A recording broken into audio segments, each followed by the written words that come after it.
রাগের মাথায় আপনি সন্তানকে বললেন তুই মর, ফেরেশতারা বলল আমিন। তোর ভবিষ্যৎ অন্ধকার, ফেরেশতারা বলল আমিন।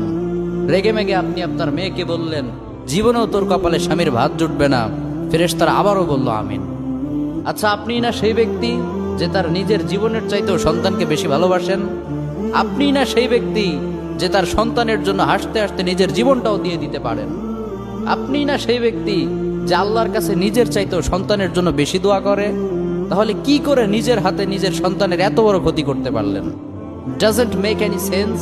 কমন সেন্স বলতে কিচ্ছু নাই আপনাদের। আপনারা কি জানেন না আপনাদের রাগের মাথায় বদদোয়া করাগুলো ফেরেশতারা আমিন বলে? দাওয়াতুল ওয়ালিদ আলা ওয়ালাদি, বাবা মা তার সন্তানের জন্য যেই দোয়া করে সেটা ভালো হোক কিংবা বদদোয়া হোক, আল্লাহ সেটাই কবুল করে নেয়। এজন্য খবরদার, নেভার কার্স ইউর চিলড্রেন। রাগের মাথায় কখনো সন্তানকে অভিশাপ করবেন না। খুব বেশি রাগ উঠে গেলে তার জন্য উল্টা